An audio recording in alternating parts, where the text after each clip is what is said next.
What is this? Yes, it's a hand, but it's so much more. We use this incredibly complex machine for everything, from athletics and art to mundane everyday activities. Our hand is such an integral part of our lives that losing it seems catastrophic. Fortunately, there have been exciting advancements in the field of myoelectric prosthetics, in which scientists can take a signal from the brain and use it to control the motors and mechanisms in a prosthesis. But how?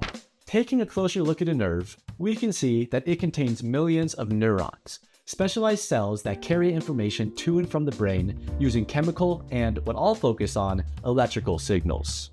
Now, at rest, a neuron maintains a negative charge relative to its surroundings by actively pumping out positively charged ions. But upon receiving a chemical signal, channels along the cell membrane open up, allowing positively charged ions to flood back into the neuron and depolarizing it. This creates a flow of electricity that causes voltage-based channels along the side of the axon to open up, allowing more positive ions to flow into the neuron and sending a change in voltage down the axon in a kind of domino effect. We call this change in voltage an action potential, and the same process occurs in muscle fibers once they are activated. Electrodes in the prosthetic are able to detect electrical signals from these action potentials in the muscle fibers.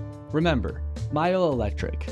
Importantly, these electrical signals differ depending on what movement the brain is trying to incite. And once picked up by an electrode, scientists run them through an AI algorithm, which is able to analyze and then assign a proportional movement of the prosthesis with each different signal. In this way, scientists are able to connect the human mind to an artificial limb. And while we're a far way off from the bionic limbs seen in Star Wars, right now, myoelectrics are a very real and a very promising tool that can help restore what once would have been completely irreplaceable.